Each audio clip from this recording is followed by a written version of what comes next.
Assalamualaikum warahmatullahi wabarakatuh. Halo semuanya. Jadi hari ini aku akan membahas materi kelas 11 semester 2 matematika tentang regresi linear dan analisis korelasi. Nah, yang pertama akan aku bahas adalah regresi linear. Di sini aku udah nulis apa itu regresi linear? Regresi linear adalah metode statistik yang digunakan untuk memahami dan memodelkan hubungan antara dua variabel.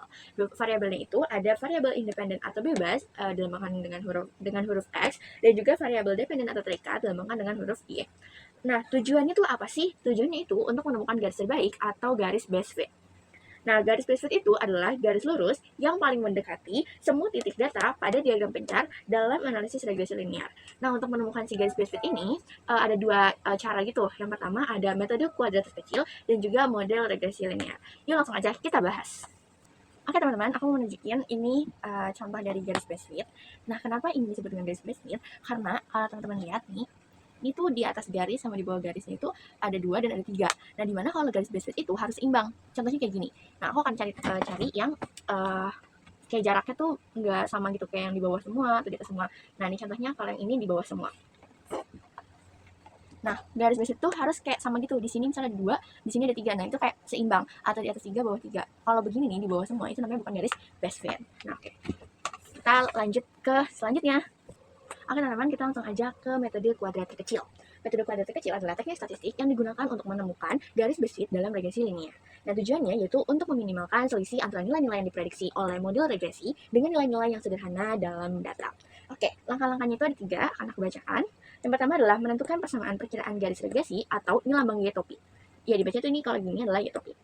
Bentuk umumnya yaitu Y topi sama dengan MX plus C. Lalu, jika suatu garis melalui dua titik atau X1, Y1, dan X2, Y2, maka rumusnya X dikurang X1 per X2 dikurang X1 sama dengan Y dikurang Y1 per Y2 kurang Y1.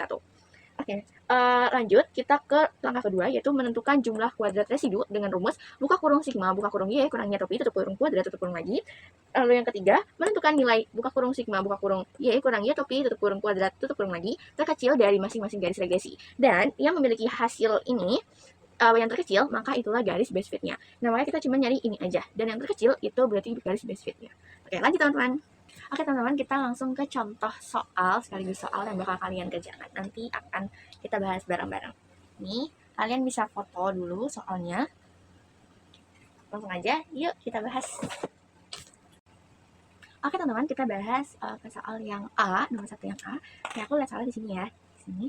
Nah, yang A itu kita bikin tabel kayak gini. Ini sekarang nanti kalian kerjakan dan aku cuma tulis sedikit aja, oke?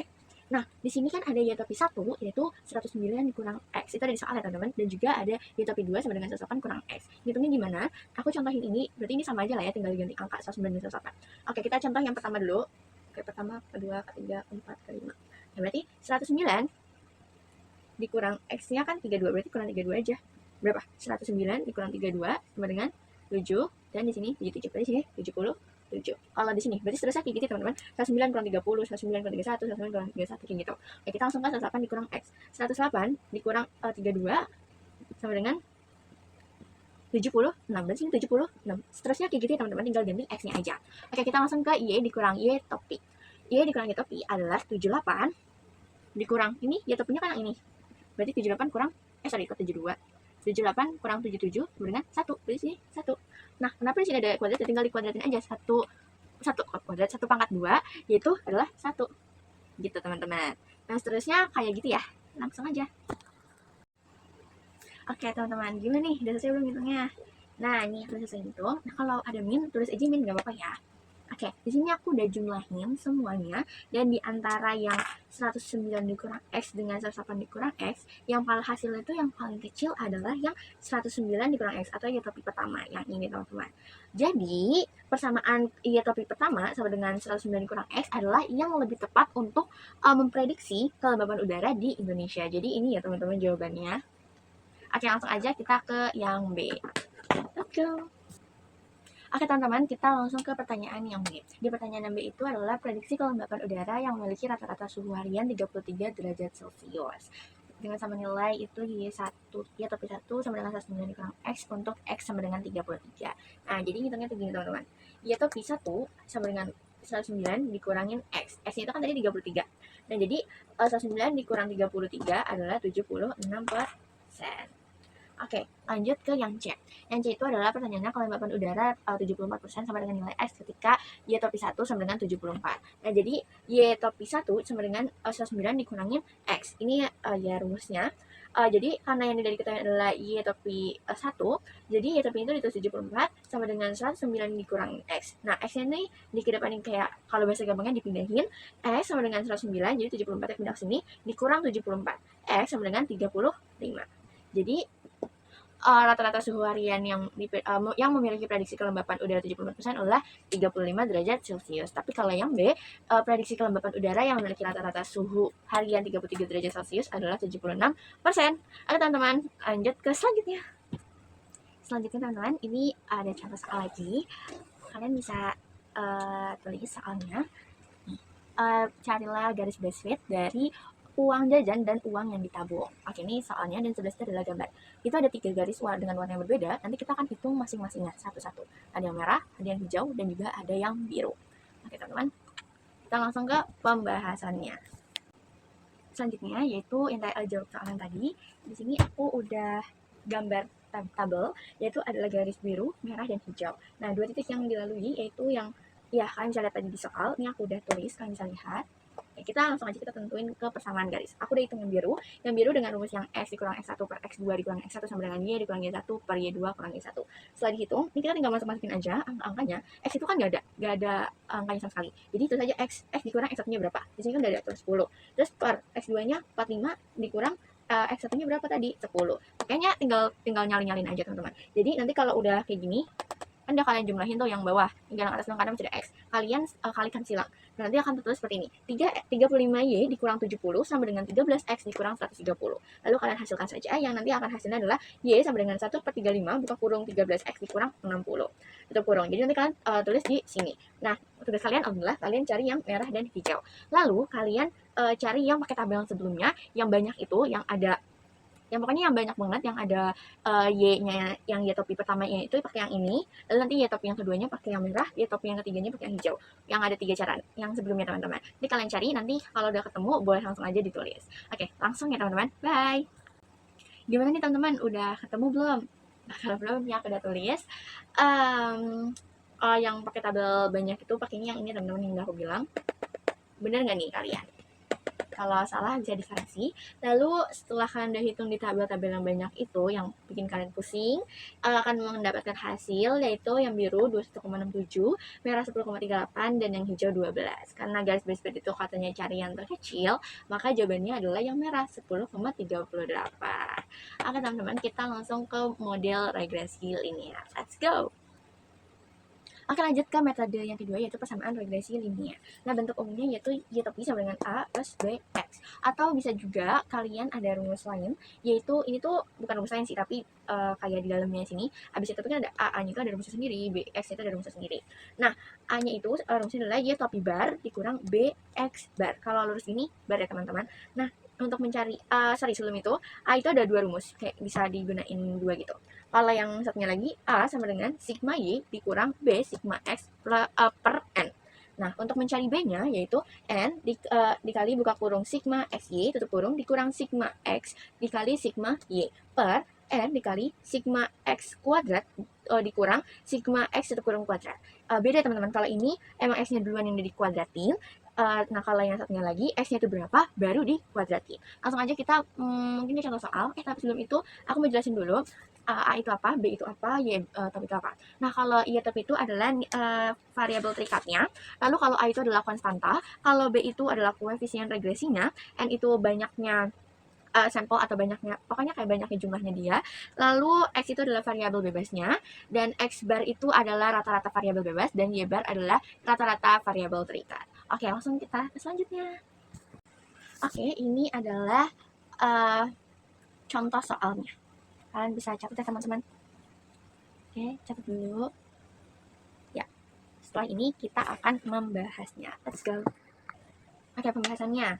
bentuk umumnya kan ya topi sama dengan A plus BX. Nah, kita harus tentuin dulu nih, yang mana X-nya, yang mana Y-nya. Nah, X-nya itu adalah lama bersepeda, Y-nya itu adalah penurunan berat badan. Setelah itu, kalian buat tabel. Tabelnya seperti ini, teman-teman. Yang isinya tuh ada, sebenarnya N ini nggak usah ditulis juga nggak apa-apa, karena kita lihat aja udah tahu gitu. Nah, yang pertama itu harus ada X, terus ada Y, ada X kali Y, X kuadrat. Tapi karena aku mau mencari B, di mana nggak ada Y kuadratnya, jadi aku nggak cari, karena takut lama gitu. Tapi kalau kalian mau cari, ya nggak apa-apa. Tapi selanjutnya, ini tuh penting ya teman-teman, X kuadratnya ini. Oke, langsung aja ke X dikali Y. X kali Y ya gampang teman-teman, tinggal 3 kali 270. 3 kali 270 berapa? 810. Selanjutnya juga gitu, 4 kali 310 itu berapa? 5 kali 400 itu berapa? Pokoknya selanjutnya tuh tinggal lihat-lihat aja, pasti kalian tahu lah. Terus X kuadratnya ini berapa? X kuadrat berarti 3 kuadratnya berarti 9. Jadi kalian tinggal terus-terusin aja, aku yakin kalian mudah. Nah, setelah itu nanti kalau kalian udah ketemu, nanti kita harus menentukan sigmanya. N ini kan, N itu gampang, kalian tinggal hitung berapa banyak ya, 1, 2, 3, 4, 5, udah pasti 5. Nah, sigma X, sigma X, sigma Y, sigma XY, sigma X kuadrat, sigma Y kuadrat itu gimana? Nah, kalau ini tinggal dijumlahin dari yang pertama sampai yang terakhir. Nih, kalau sigma X kita jumlahin 3 tambah 4 tambah 5 tambah 4 tambah 5 itu berapa? 9 tambah 5 10. 10 tambah 8 18. 18 tambah 3 8 9 10 11. Berarti 21. Seterusnya juga gitu teman-teman, tinggal ditambah-tambah aja. Ini tugas kalian yaitu mencari dan menghitung. Nanti kalau udah kita akan mencari B. Let's go. Oke teman-teman, ini dia hasilnya. Kalian bisa lihat yang dikotakan itu, yang sigma, sigma, sigma. Ini kalian harus benar-benar benar ya, maksudnya jangan sampai salah, karena salah dikit aja udah pasti salah seterusnya. Oke, selanjutnya kita ke yang B, karena ini udah ketemu semua. Kita ke yang B. Rumusnya tadi ya teman-teman, kalian tinggal tulis aja, ini udah aku tulis. Lalu kalian masukin semua angka-angkanya. Nanti akan menghasilkan, kalau kalian hitung semuanya, akan menghasilkan 78,57. Oke, benar nggak nih jawaban kalian? Nah, selanjutnya itu adalah nyari A. Aku pakai A-nya yang sigma Y dikurang B sigma X per N. Nanti kalau kalian udah masukin, hasilnya itu adalah 20. Ini 1650 aku buletin ya teman-teman. 1650 ini aku buletin, tadinya 1649,9 sekian, jadi aku buletin jadi 1650, jadi 100 per 5 sama dengan 20. Lalu Y topi sama dengan A plus BX nya jadi 20 plus 78,57 X. Gitu deh, mudah kan ya, cuman pusing-pusing dikit doang. Oke, kita lanjut ya teman-teman ke selanjutnya. Oke, ternyata kita sudah sampai di analisis korelasi, atau materi yang kedua kita atau yang terakhir. Oke, analisis korelasi, yaitu metode statistik yang digunakan untuk mengetahui apakah terdapat hubungan antara dua variabel dari seberapa kuat hubungan tersebut. Oke, metode-metodenya yaitu ada 3, yang pertama korelasi Pearson, korelasi Spearman, dan korelasi peringkat kendal. Yang akan kita gunakan yaitu yang pertama korelasi Pearson, materi yang akan aku bahas.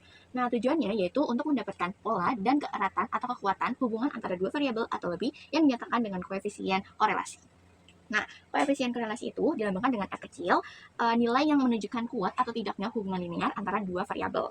Nah, kalau dan koefisien determinasi atau R besar, nilai yang menjelaskan seberapa besar pengaruh variabel bebas terhadap variabel terikat. Nah, di sini kalau kalian kelihatan benar-benar jelas, ini adalah tingkatannya, ada sangat lemah, sedang, kuat, sangat kuat, dan sempurna. Maaf, agak acak-acakan karena biar tempatnya muat gitu ya. Kalian bisa cari ini di Google biar lebih gampang.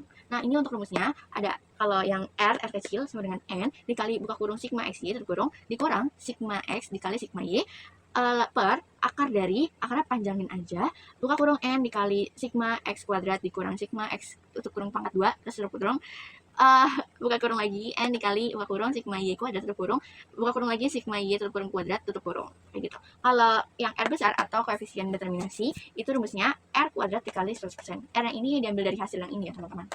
Oke, kita langsung aja ke contoh soal biar cepat. Ini dia contoh soalnya. Kalian bisa coba-coba sendiri dulu, catat dulu soalnya, baru kita bahas. Oke, let's go kita bahas. Jadi dari soalan tadi, kita harus nentuin dulu X dan Y-nya itu yang mana. Di sini X-nya itu adalah jarak run up dan Y-nya adalah capaian lompatan. Nah, seperti yang aku udah bilang, kita harus buat tabelnya. Harus ada X, Y, X kali Y, X kuadrat, Y kuadrat. Ini tuh untuk mencari sigmanya. Nah, aku udah menemukan nih semua sigmanya ini yang membuat aku pusing karena banyak banget. Jadinya aku langsung ke rumus ke koefisien korelatif atau R kecil. Dengan rumusnya yang sudah aku tulis ini, lalu aku hitung, aku masukin nomor, terus aku hitung nomor angka, maksudnya angkanya, menjadilah hasilnya yaitu 0,944. Ini kalau tingkatannya yaitu sangat kuat. Nah, setelah itu aku mengerjakan korelatif determinasi. Nah, rumusnya kan R pangkat 2 kali 100%.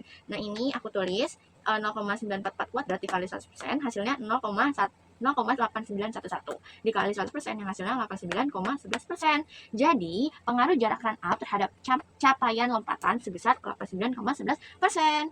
Oke, selesai deh. Terima kasih buat semuanya. Semoga ilmunya bermanfaat dan terima kasih banyak. Jangan lupa subscribe. Terima kasih. Wassalamualaikum warahmatullahi wabarakatuh. Bye-bye.